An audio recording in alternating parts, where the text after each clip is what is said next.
Hello, and welcome to American Catholic History, brought to you by the support of listeners like you.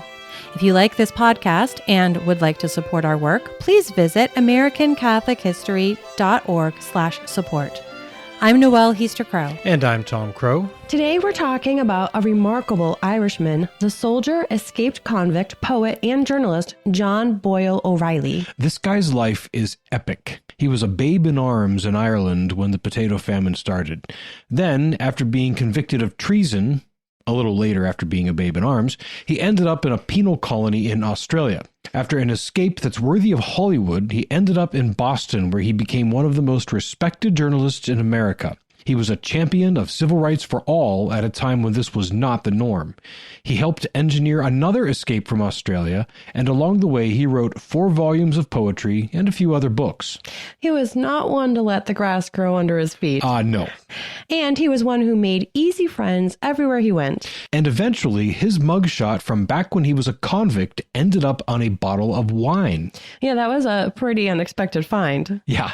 For those curious, the labels on the 19 Crimes series of wines have photos of actual British convicts on them. These convicts were all sentenced to transportation, which meant being sent to the penal colonies of Australia. The name comes from the list of 19 crimes that could result in being sentenced to transportation. One of them was if you were sentenced to death, but your sentence was commuted. This was O'Reilly's situation. O'Reilly's mug is duly featured on one of the bottles. So let's tell his story. As you said, he was born just before the potato famine over in Ireland. Yes, he was born near Drogheda on June 28, 1844, so the year before the potato famine started. His father was a schoolmaster, and his parents were able to provide a comfortable life for him and his siblings. They survived the potato famine just fine, but they certainly knew people who did not. At 11 years old, he went to work for a newspaper man.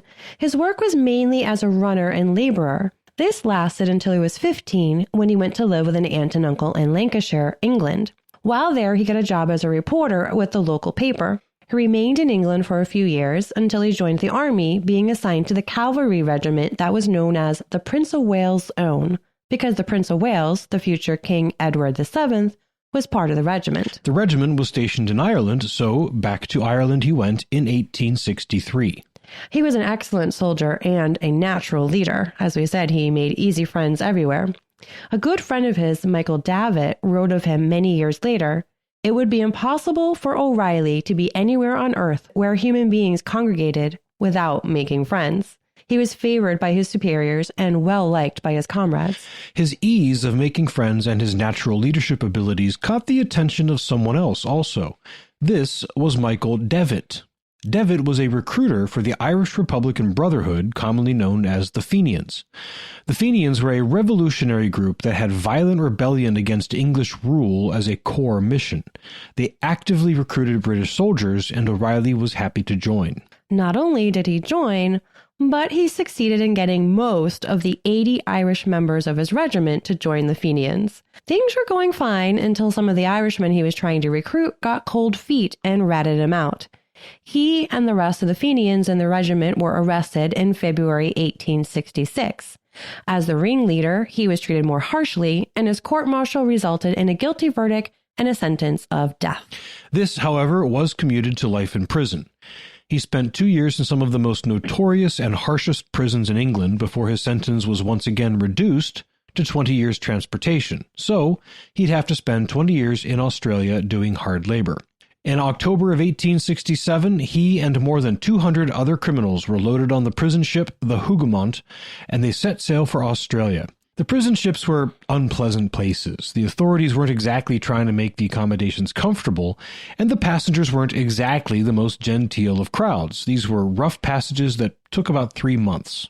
But O'Reilly, with his magnetic personality, made the most of it. He composed poetry, made friends with the crew and the captain, and he was given the materials to put together an on-board, handwritten, and hand-decorated newspaper. Because of course he did. He's on a prison ship, so what does he do?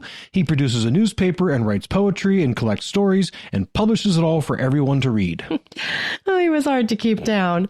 He called the paper the Wild Goose after the wave of Irish fighters who fled into exile after the failed 1798 rising against English rule in Ireland. This little newspaper is a remarkable little achievement all in its own. 7 editions were produced and only 1 copy of each was made. The intention was for it to be passed around and read aloud to the convicts as a way to entertain, inform, and pass the time.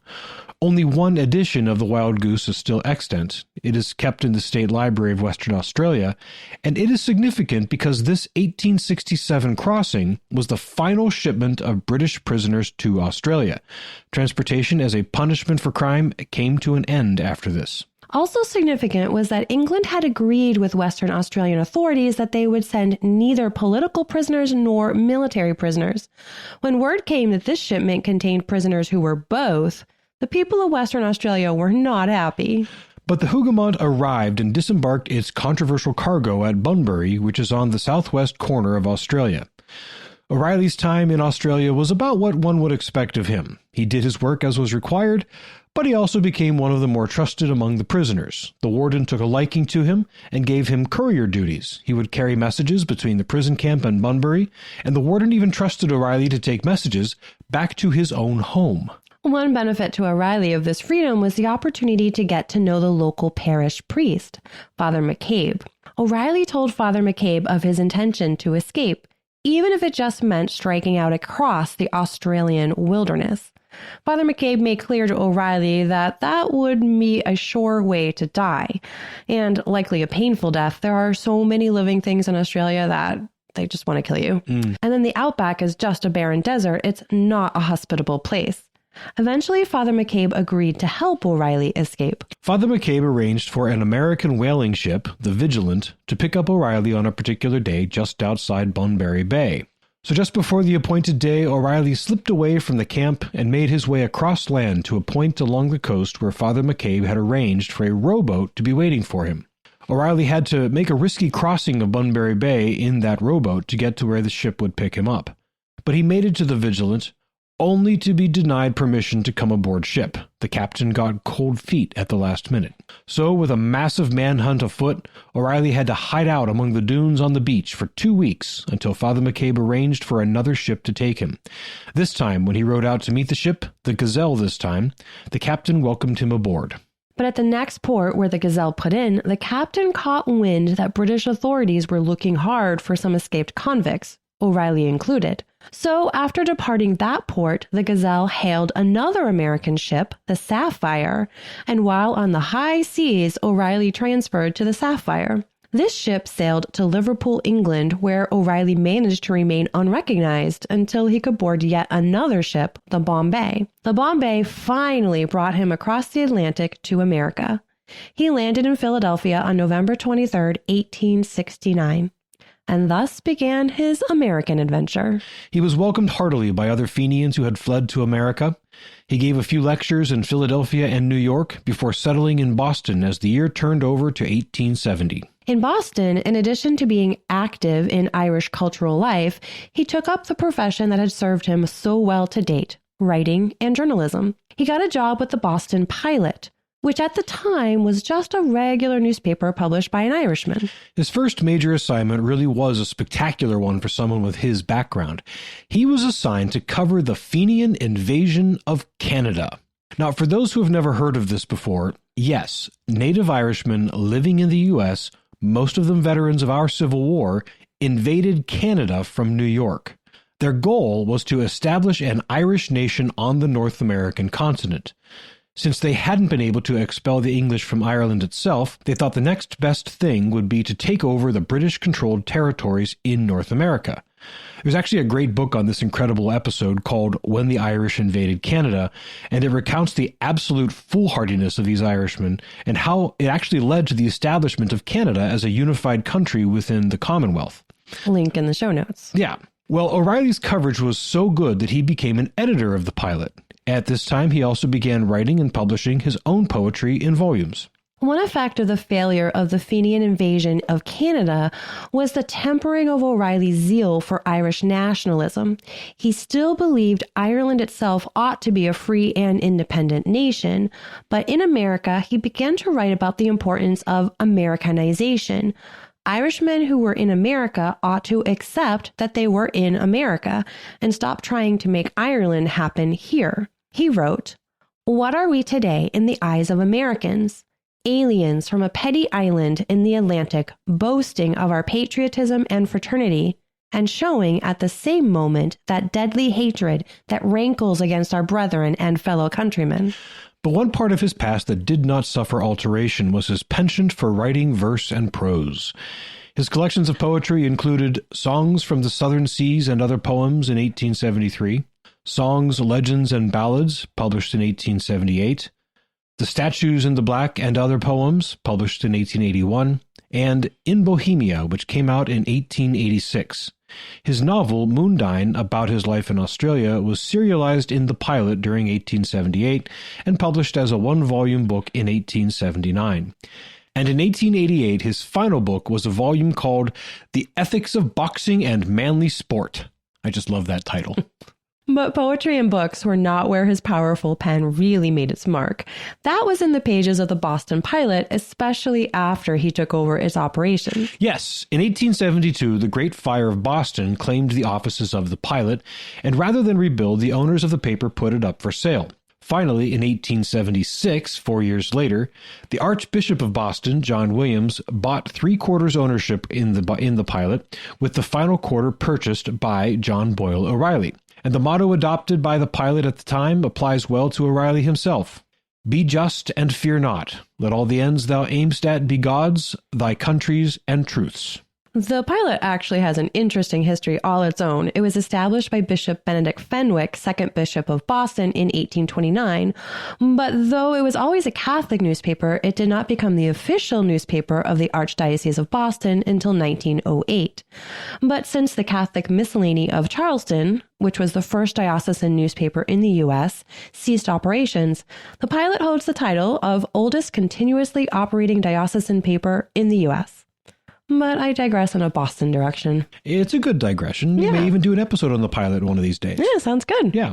In the pages of the Pilot, O'Reilly used his skills of writing and persuasion to rail against discrimination and injustice everywhere. Blacks, Jews, Native Americans, everyone who was downtrodden.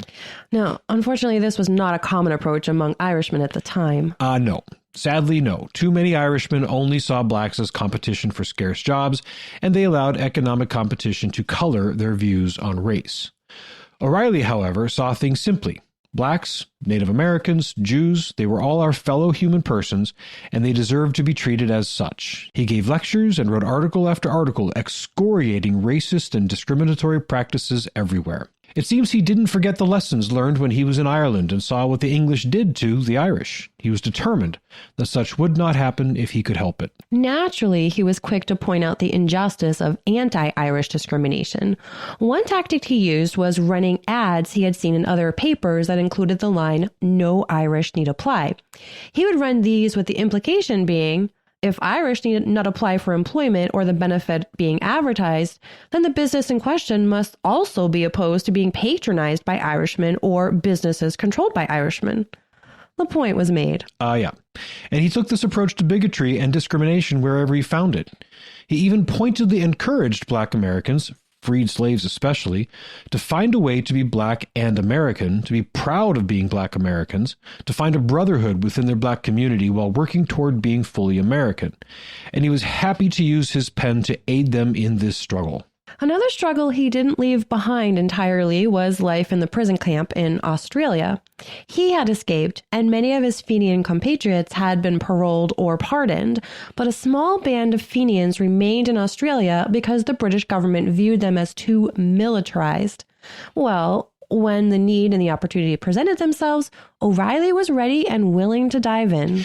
The opportunity came in 1874 when a letter written by one of the Fenians still in captivity was smuggled out of Australia and it reached a Fenian in New York named John Devoy.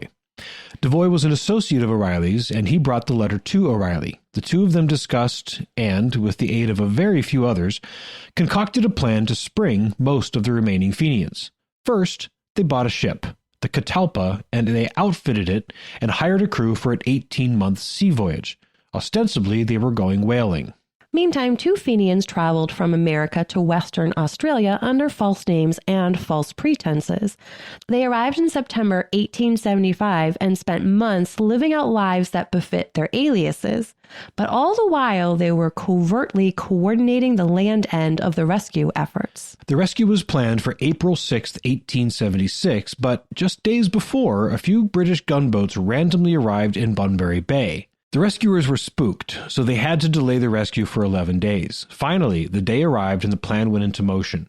The crew on land, with the men who had snuck away from the prison camp, hopped in a small vessel and began rowing to the Catalpa, which was anchored out in international waters. A coastal police vessel randomly came out and went past the tiny vessel, but the men all ducked below and the larger boat kept going.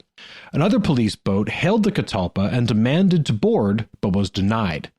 That police boat didn't have enough weapons on board to force compliance, so it retreated for a while.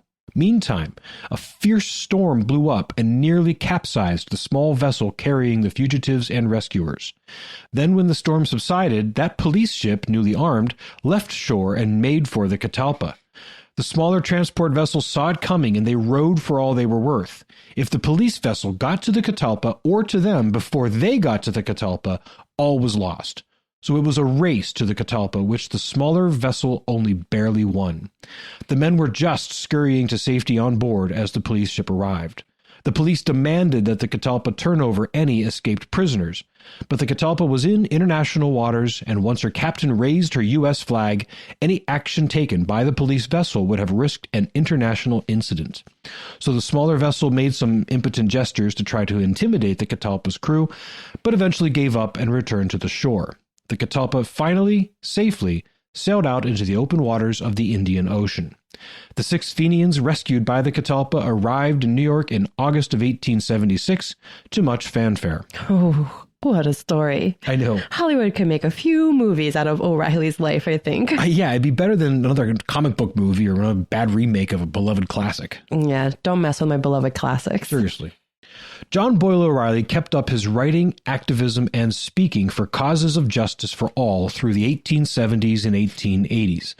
Among his friends and regular correspondents, he counted a diverse crowd, including poet Walt Whitman, prominent abolitionist Wendell Phillips, the militant Irish independence leader Jeremiah O'Donovan Rossa, and British writer Oscar Wilde. He actually hosted Wilde when Wilde was on a tour of America in 1882. His poetry isn't generally remembered among the greats, but in his day he was well respected, and he certainly had no problem maintaining relations with most anyone. That's true.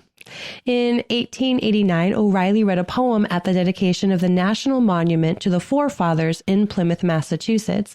The president of the Pilgrim Society, John D. Long, introduced O'Reilly, calling him a genuine New England pilgrim, because he was from a small island out at sea, and because he was at one with the genius of the Pilgrim landing and of the civil and religious liberty of which it was a token.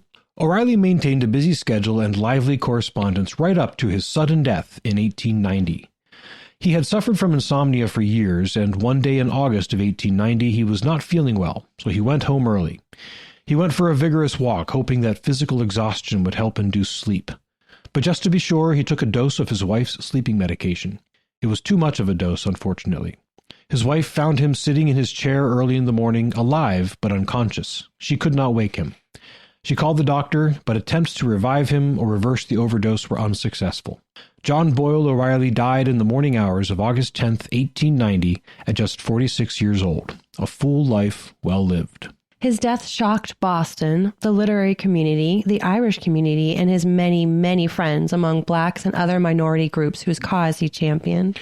Archbishop John Williams, in reflecting on O'Reilly's pledge 14 years earlier to run the pilot as becomes an Irishman, a Catholic, and a gentleman, affirmed he kept his word. At his funeral, the black lawyer and prominent politician Edwin G. Walker lamented the death of his friend, saying, As long as Mr. O'Reilly lived and spoke, we felt that we had at least, outside of our own people, one true, vigilant, brave, and self-sacrificing friend who claimed for us just what he claimed for himself. And in 1945, the official paper of the National Association for the Advancement of Colored People called O'Reilly one of the best friends and strongest champions the American Negro ever had. They called O'Reilly a poet-prophet of democracy, and they said that he deserved his place among our own contemporary fighters against the political and economic injustices forced upon racial minorities.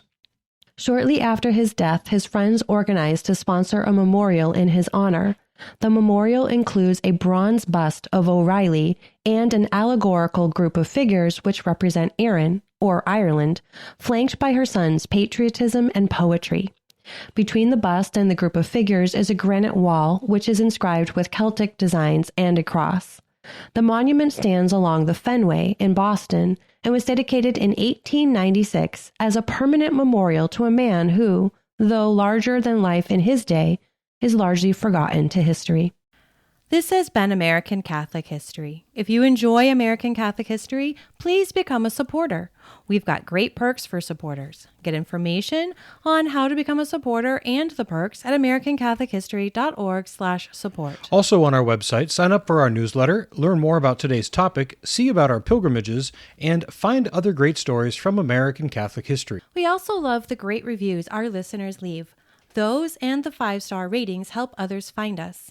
You can email us feedback, questions, tips for episode topics, or other comments at feedback@americancatholichistory.org. You can find us on Facebook at facebook.com/American Catholic History, on Instagram at ACH_podcast, and follow us on Twitter at ACH1513. I'm Noelle Heaster-Crow. And I'm Tom Crow. Thank you once again for joining us on American Catholic History, made possible by listeners like you.